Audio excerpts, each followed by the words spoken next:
दिल्ली की बहनों के लिए डीटीसी की बसों में फ्री ट्रैवल के लिए कॉमन मोबिलिटी कार्ड दिया गया।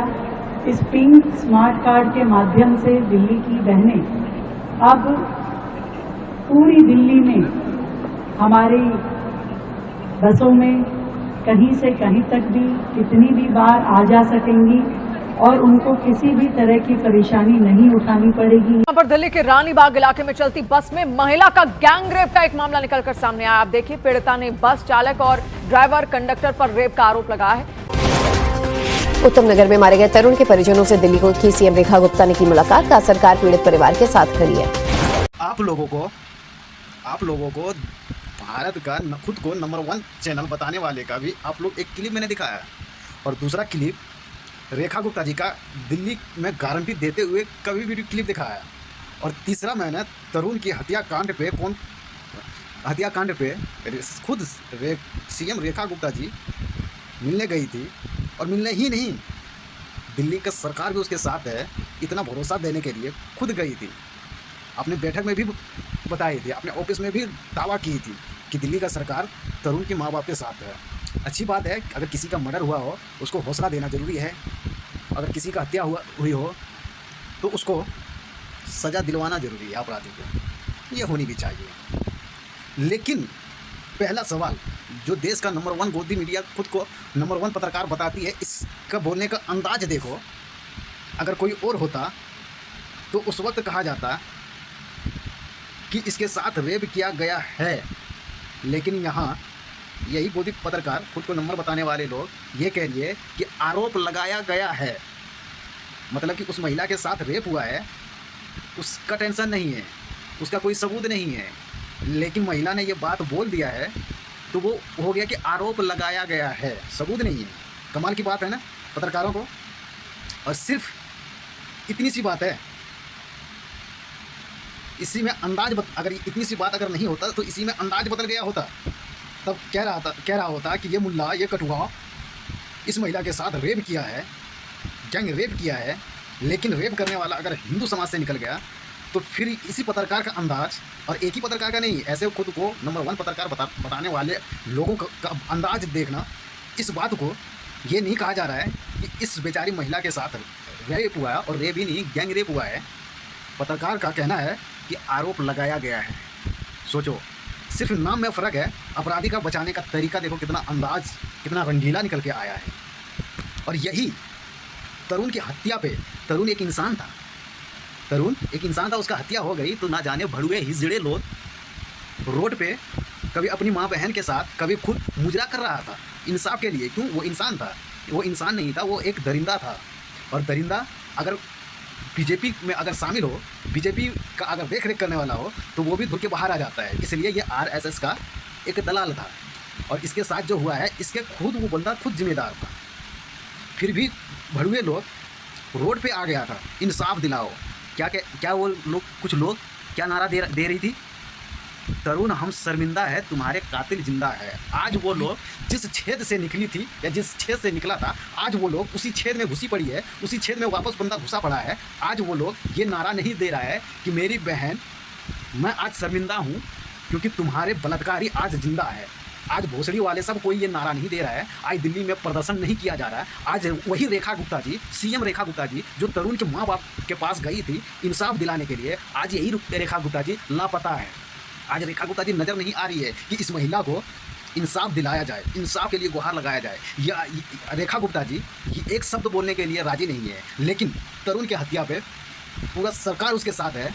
खुद रेखा गुप्ता जी खुद गई थी उसके माँ बाप से मिलने, हौसला देने के लिए। इतना रेखा गुप्ता जी के पास टाइम था, लेकिन यहाँ रेखा गुप्ता जी के पास टाइम इसलिए नहीं है क्योंकि यहाँ पे अपराधी कोई मुसलमान नहीं है। अगर मुसलमान होता तो आज रेखा गुप्ता जी के पास भी टाइम होता और वही डायलॉग यहाँ भी चल रहा होता। आज भड़ुए भी रोड पे मुजरा कर रहा होता। अगर मुसलमान अपराधी होता, मुसलमान आते ही तरुण भी इंसान हो गया था, और ये महिला भी, जिसको आज इंसाफ मिलनी चाहिए, जिसको इंसाफ दिलाने के लिए रोड पे निकलना चाहिए पब्लिक को, आज वही भड़ुए नज़र नहीं आ रहा है। ना जाने किस छेद से निकला था और किस छेद में जाके घुस गया है, आज पता नहीं चल रहा है। आप लोग क्या कहना चाहोगे? इस महिला को इंसाफ मिले या ना मिले, मिलना चाहिए या नहीं मिलना चाहिए, मिलेगा या नहीं मिलेगा? क्या ऐसे बलात्कारियों को क्या इनकाउंटर नहीं करना चाहिए कि ताकि आगे चल के कोई बलात्कारी एक बार सोचे किसी की बहन बेटी को छेड़ने से पहले? हमारे देश के गृह मंत्री जी अमित शाह जी जिस राज्य में जाके ये कहा है, भाई और बहनों हमारे सरकार बनाओ, 12 बजे रात में बहन बेटी स्कूटी से निकलेगी, उस राज्य का इतिहास देखो। बहन बेटी के साथ सबसे ज़्यादा रेप की घटना उसी राज्य से निकल के सामने आता है। और जिस राज्य के मुख्यमंत्री ये कहता हो कि इस चौराहे पे अगर बहन बेटी को छेड़ा जाएगा तो अमराज उस चौराहे पे उसको मिलेगा, उस राज्य का इतिहास उठा के देखो, सबसे ज़्यादा बहन बेटी के साथ छेड़छाड़ रेप की घटना उसी राज्य से आता है। लेकिन वहाँ उस राज्य में फिर अमराज भी भूख हड़ताल पे उस वक्त रहता है, बुलडोजर भी हड़ताल पे रहता है, और बाकी माशाल्लाह सीएम के बारे में तो जानते ही हो, वो कभी बिल्डिंग का कलर चेंज करने में व्यस्त रहता है, कभी गांव के नाम चेंज करने में व्यस्त रहता है। आज हमारे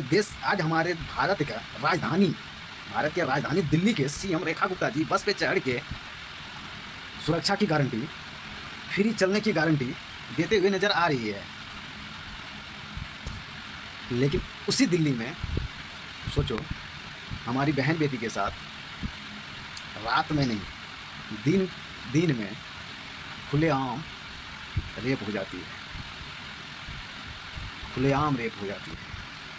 सोचो, और कुत्ते जो भौंका करते थे, मैं उस वक्त अफसोस करता था, चाहे तरुण जितने बड़े भी अपराधी हो, हत्या होता है, चाहे कोई भी हो, वो भी एक हत्या थी। जो उत्तर प्रदेश में हाथ में हथकड़ी लगा हुआ इंसान को सामने के व्यक्ति गोली मार दिया था, वो भी एक हत्या थी। बस फ़र्क ये था उस वक्त का उत्तर प्रदेश की सरकार के जेब में जो बंदूक होता था वो सिर्फ दिखाने के लिए होता था, क्योंकि मारने वाला वहाँ हिंदू था और मरने वाला मुसलमान था। इसलिए सीएम भी उस जगह पे कोई बयानबाजी नहीं किया था। और वही सीएम जब कोई मुसलमान अपराधी हो तो वही सीएम मंच पे खड़े होकर ये बयान देता है कि हमने पुलिस वाले को बंदूक दिखाने के लिए नहीं, शो के लिए नहीं, जेब में रखने के लिए नहीं दिया है, हमने चलाने के लिए दिया है। इनकाउंटर कर दिया जाता है अपराधी अगर मुसलमान हो तो। और जो हाथ में जब हथकड़ी था उसको अगर गोली मारा जाता है, उस वक्त अपराधियों को इनकाउंटर नहीं किया जाता है। ये खेल कब तक खेला जाएगा? आज सरकार तुम्हारी है, कल किसी और का हो जाएगा। ये हुकूमत ना किसी के पास क़यामत तक थी, ये हुकूमत ना किसी के पास क़यामत तक है, और ये हुकूमत ना कभी किसी के पास क़यामत तक रहेगा। आज कल किसी और के पास था तो आज किसी और के पास है, कल किसी और के पास जाएगा। बस इंसाफ से करो, वरना आज का कारनामा हो सकता है कल फिर दोहराया जाएगा। क्या कहना चाहोगे कमेंट बॉक्स में ज़रूर बताना। और दिल्ली में जो ये अपराध हुई है, क्या इसे इंसाफ मिलनी चाहिए? यहाँ रेखा गुप्ता जी को जाना चाहिए, यहाँ उन छपरियों को इंसाफ दिलाने के लिए आगे आना चाहिए, उन भड़ुओं को इंसाफ दिलाने के लिए आगे आना चाहिए। जो भड़ुआ तरुण की हत्या पे ये कह रहा था कि ईद में हम होली खेलेंगे, वो आज आएगा इंसाफ दिलाने के लिए। अगर मुसलमान होता 24 घंटा भी नहीं लगता, ना कोर्ट, ना तारीख, ना कोई जज, ना कोई वकील होता, स्पॉट पे ही फैसला कर दिया गया होता। लेकिन अगर ऐसा नहीं हो रहा है तो इसका मतलब समझिए वो लोग किस कौम का होगा, किसे चाहने वाला होगा, किसे मानने वाला होगा, जो आज ये कारनामा नहीं किया जा रहा है। आप लोग कहते हैं ना, समझदार के लिए गधा काफ़ी और अदरक के लिए बंदर काफ़ी होता है। तो समझ जाओ और अपने राय कमेंट बॉक्स में ज़रूर देके जाना। जय हिंद, जय भारत।